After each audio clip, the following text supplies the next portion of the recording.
Hello and welcome back to the first video of the year. Happy New Year to all of you. So good to see you back here for more. And every year we start out with something super easy to build, something that anyone can make, even if you've never built a pedal before. So this year, 2025, we're going to start off with a super easy build. Now what is it? We're going to build a AB box. You need an enclosure like this. So let's go. Okay, so to get started, you're going to need a box. Here is a box. You're going to have to drill a couple of holes into the box, depending on how you want to build this. You can do this with LEDs in it that has electricity, or you can make it without it. I suggest you make it with the LEDs.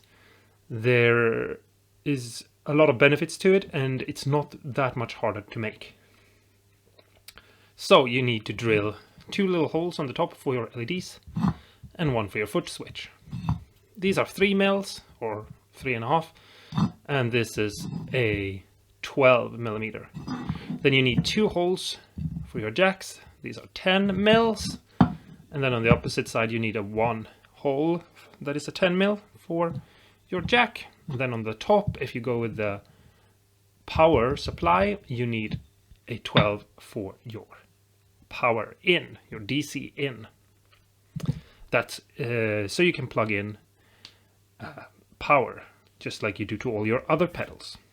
Now you're going to need a switch. We have it right here. It looks like this. It has 6 little legs on the back. You're going to need 3 jacks. They look like this. And I have all 3 of them right here.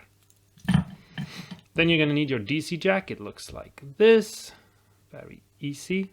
3 little connectors on the back.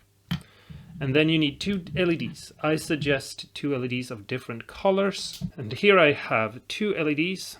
One is red and one is yellow. And we're basically gonna have the switch turn from A to B and then also turning red to yellow. You're also gonna need a resistor, and they look like this.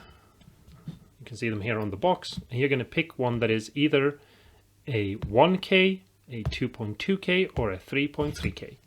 It all depends on how brightly you want your LEDs to light up. If you want a more dimmer LED light that is more common with pedals, then you can go with a 2.2. But if you want the actual real brightness of the LED, you can go with a 1K resistor. So let's begin. First thing we need to do is take our enclosure and add our switch. It comes like this. You poke it through the hole like so. And then you tighten this down on the opposite side. And first we're just gonna tighten it with our fingers. We can then later, when everything is in its right place, come back and retighten everything and make it fit perfectly. It doesn't matter how you put in the switch, as long as you have all the legs in a row like this. But if the switch is that way or this way, like I've done now, it doesn't matter. And then we'll take our jacks and you just poke it through the hole like so. And then you just put on the ring and the washer and you just tighten everything down like so. And we have to do that to all 3. There we have it now. You can see all the jacks are screwed in place and their fingers tightened down. So I can still move them a little bit, as you probably can see here. I can wiggle it around. The next is the DC jack. It looks like this, and it comes with a washer just like this. And you just push it through the hole, and you finger tighten this down as well. This one is a little bit fiddly to get in place, so just have patience and you will get it there.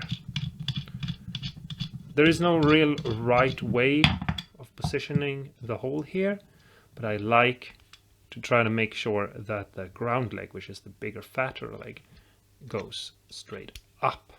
And now we go to our LEDs. They look like this, and they have one leg that is longer than the other. I hope you can see it. And we're going to put the longer legs on the opposite side of each other so that the two shorter legs meet in the middle.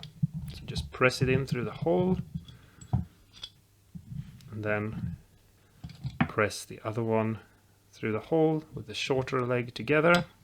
It can be a little bit fiddly, and you have to measure and make sure you drill out the holes to be the right size so that you have a press fit. Otherwise you're going to have to add special LED washer that will hold them in place. I like to take an awl like this one right here and use that to just give them a little extra push, just to make sure it really goes in there. Now the shorter leg is the ground leg, so I'm gonna push them down like so towards each other like so, and I'm gonna push the other two legs down like so. Not all the way towards the enclosure because we don't want them to ground off on the enclosure. What that means is that you have bridged two connections in ground. Basically, that's what grounding off means. It's something that can happen in everything. Your guitar, for example, you can have a loose wire and it's touching something it shouldn't touch and your guitar goes silent. All right, so we're about to start soldering, and there are a couple of things that you need, or at least I think are good to have. First thing you need is a soldering iron. It looks like this. I suggest, but this depends on how serious you are, that you get one with a control station. I've done videos on this before, so if you're new here, you can check those videos out. But I have videos on why I think you should have one of those, and it's basically you can control the heat and make sure you don't burn parts. In this that we're building here, we don't really have to worry about it. These parts are burnable, so be careful, but you shouldn't really have to be worried that you're gonna burn anything. But if you're gonna continue building pedals after this, you're gonna eventually encounter things that are more easily burnt. With your soldering iron or soldering station, you should also have something that you can clean it with. There are different ways to cleaning your tip, but just remember that you need to keep your tip cleaned. It's one of the things that comes with the territory. Next up is solder, and here I have some solder. Comes in different sizes and things like that. This is a 1 mil thick wire, but I have some other thicknesses as well. Here, for example, you can see some of them. I would say you'll have to try a couple of different ones and find what you like. Lastly, here I have some flux. Flux helps with making sure things melt together quickly, and that's good when you're dealing with things that can overheat. So keep that in mind. So let's start. First off, we need to do something called pre-tin. Now, what is pre-tin? Well, that is basically you're tinning parts before you're actually soldering things to them. And by having some tin already on the parts, you will make it easier for yourself to solder to them. And so we take some flux, and in this case I'll use my awl, and we need to put some flux on all of the lead connections on the jack, which are the ones that are not connected to the ring. The ring is the ground. So if you look at the jack, you can see the inner ring goes to this leg here. That means that we're not going to solder to it. So a little bit of flux there. We have this switch. Now this switch is a switch that I'm reusing for this, because I took it out of a pedal I built last year, or rather reused from a effect pedal that I repurposed into another pedal last year. I do have some old videos if you're interested. So we're gonna have to put solder on these. Now a little bit of flux on these as well, just to help us out. And on the DC jack as well. You see this big one, that's going to be our ground. It needs some flux, and the last one here is also going to need some flux. And as you probably can tell, I'm not putting on very much at all. You don't need a lot of flux, and if you use too much flux, you're going to have to clean it off. And now we just take our soldering iron and our solder, and we melt a little bit of solder in to the tip like so. And we can start just feeding it in to the part and melting it into place like so. You see how fast that went? So this is really, really easy, especially if you're paying close attention and you're making sure your tip is clean and your flux is on. So yeah, if you're having issues making the solder fit and stick to the part you're trying to solder something to, then check your tip and see if it's nice and clear and looks clean, because sometimes you will be amazed by how hard it can be to solder. You just have to clean the tip. This is a part that is sort of confusing for people, but this is the way the pedal is going to look when we are done with it. You can plug your guitar in here, and you're going to plug either 2 amps in here or 2 different pedals or pedal boards or whatever, and you want to use this switch here to switch between using the A channel or the B channel. So that's where your guitar goes in. But when you flip this over, it's over there. And I know you might think that that sounds silly of me to say, but there are a lot of people who will make this mistake. I've done this mistake several times myself, and it's just a part of it. You'll get confused, and that's okay.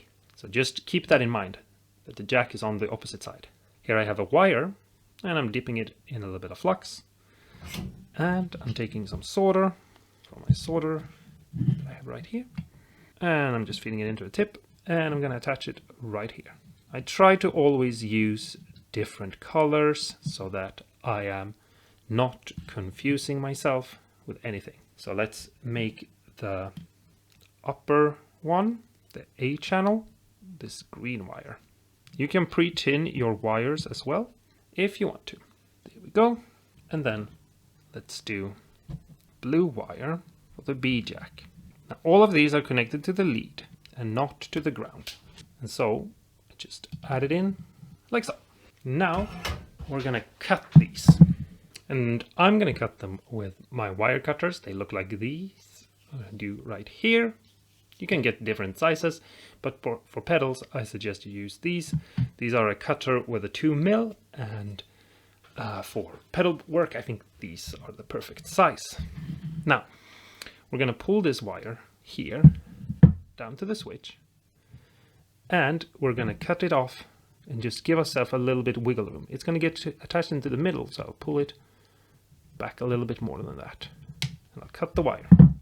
You can use a scissor for this, for example, if you don't have a wire cutter yet, and I'll show you how to do it. The same thing goes for what we're going to do now, which is strip this wire, and that just means removing the outer plastic shield. The wire is protected from any interference by some plastic.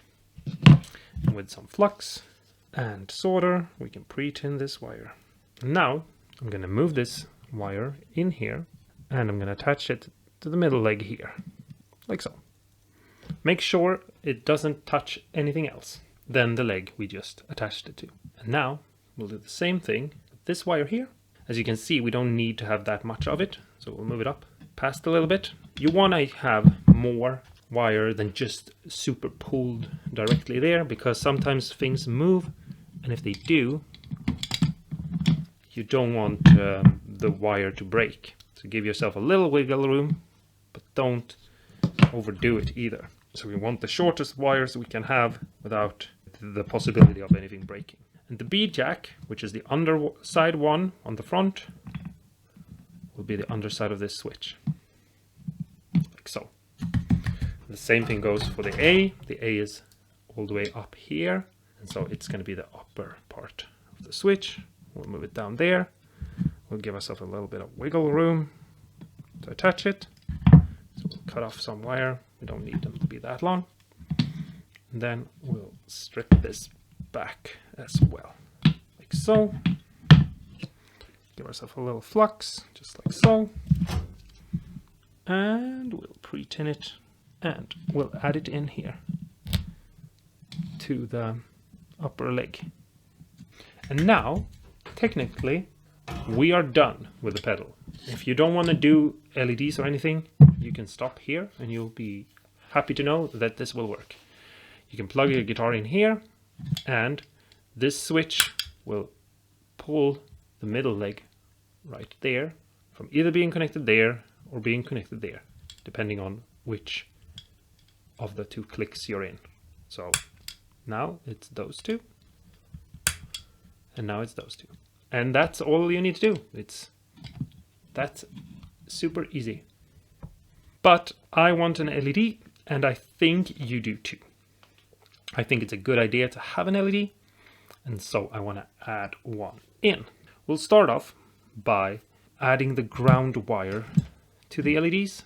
Right here we have the jack up there, and here we have the two little LEDs. I can't speak. I'm taking a ground wire. I'm using black for that. That's usually what you're supposed to do. And I'm scoring around it like this, a couple of mils in, and then I can push it to the side and create a little barrier like that. Now I should be able to, with the help of a little flux, and I'm actually going to pre-tin the wire as well, and I'm pre-tinning it in that little groove as well. So I'm going to add this here like so, and I'm going to pull this over here as well. See if I can get them to lie on top of each other like so, and just attach that as well. Give it a sec to cool off. You're not supposed to blow on your joints. Keep that in mind, because you might introduce moisture into your joints, and you don't want to do that. But now you can see how that's super easily just been added there. And we pull this up here to our switch, and we give ourselves a little wiggle room so that if something moves, we don't have to worry. And we cut it off a little bit past where we want it. We hold it up to the ground leg, which I hope you can see. It's the bigger leg. And we just melt those two together, like so. And that's how you do it. The next thing we're going to do is we're going to add in a wire from the power section, the positive of the DC jack, to the switch. And first off, we're going to add a little bit of flux and a little bit of solder to our wire. And then the last leg, not the middle leg, I hope you can see it, that's where we'll attach our wire. Just melt it all together. Try to always hold the least amount you need. So if the wire needs you to hold it for half a second, hold it for half a second. Now I need to decide what sort of resistor I'm going to use. So give me a second to decide. Well, I very quickly found a 1K, so I'm going to go with a 1K. Just because I'm lazy. But you can go with a 2.2, which I think is probably the best. We'll pull this off to the side right here, and we're gonna cut it at some point before. So let's cut it there, and let's strip it back. And I like to strip it back a little bit further than I need to. So I got a little bit extra. And now, this is what I'm going to do, because I like to do this, and sometimes I actually remember to do it. So I'm going to show you this little trick of mine, which you can do. It's very easy, and that is I'm twisting the wire around the leg, like so, and then I'm adding a little bit of solder to both of them at the same time, instead of doing it the way I've done before. And now they're very securely pulled together, and I can cut off the excess like so, and I can cut off the resistor, give myself maybe 3 mil or something like that. Here I have some shrink tube. You might wonder what that is, but basically it's a tube that reacts to heat. It will make it shrink, is what will happen. You will see this happening now as I show you. This is a very easy way to protect things, and if you want to, and if you're a little bit more OCD maybe than I am, you can put those over every joint to make sure nothing touches it. I'm not going to do that for this because I might want to open this up and change something or build something else out of this in the future, but I'm going to do it to show you.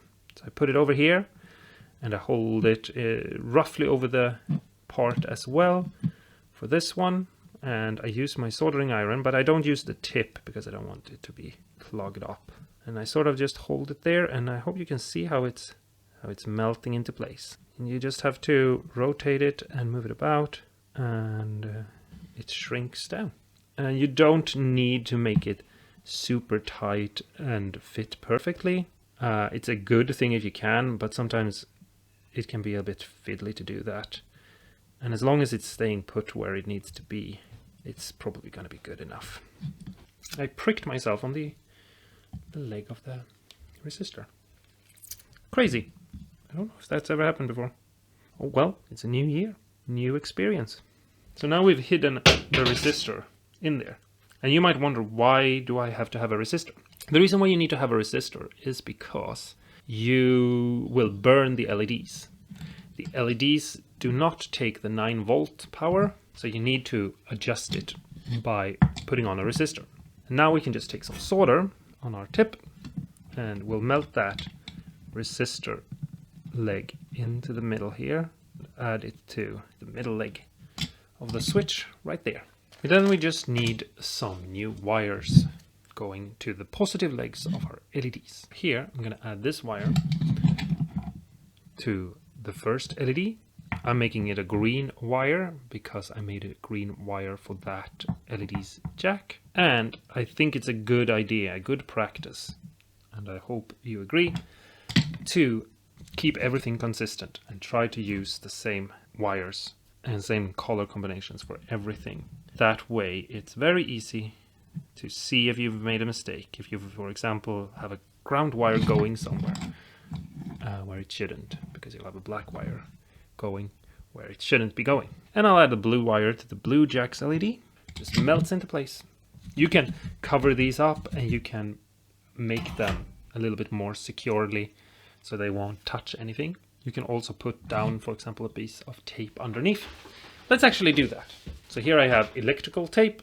It's another one of those things that can be really nice to have. I hope you're not getting discouraged by me showing you all these things.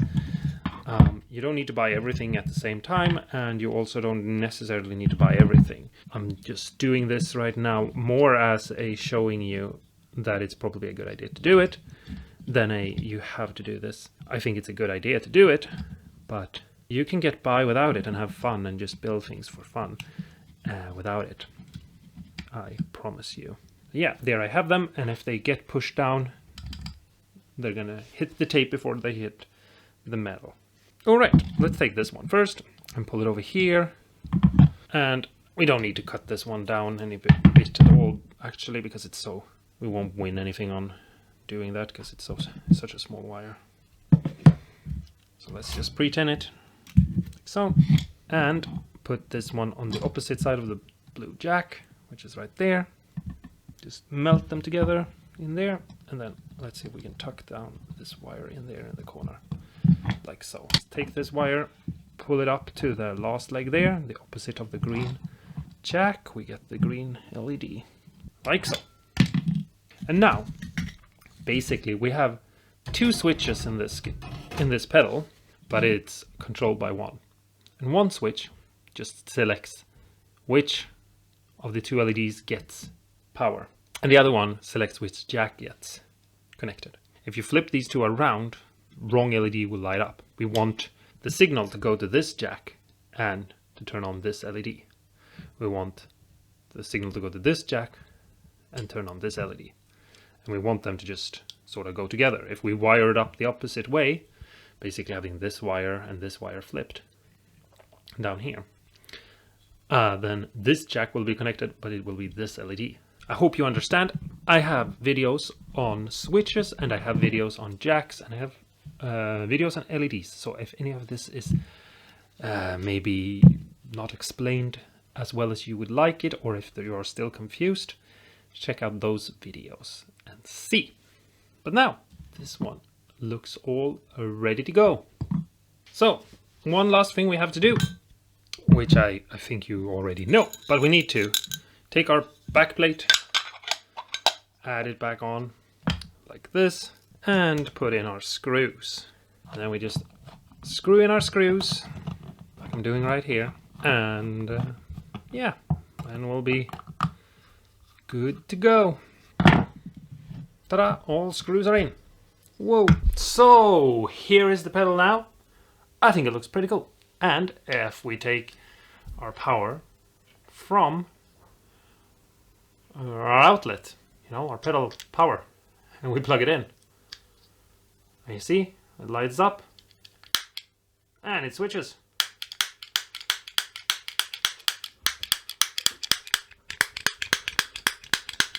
I hope you liked the video. Thanks so much for watching. I hope you're going to build one of these AB boxes. As you can see, they're not that hard to make, and it opens up a lot of possibilities, especially if you have more than one pedal or more than one amp and you want to, you know, not have to dance around. It's a perfect thing if you're, for example, a gigging musician. You can buy these, but you can also build them. If you enjoy building things, I think you're going to find that this is actually kind of fun. So, yeah, you get to draw on it and make your own design. I don't know what you think of mine, but I think it looks kind of cute. I probably should have gone with more contrast color than silver, but I like it. A little ugly character, A and a B. Yeah, you know. If you're new here, start off the year by pressing the like and the subscribe button and ring the bell for notifications. You know, you can actually decide if you want to get notified when I upload a new video, and I have a lot of cool videos coming, and so I think it's a good idea that you do that. But anyway, thanks so much for watching, and until next time, don't forget to stay awesome and cool.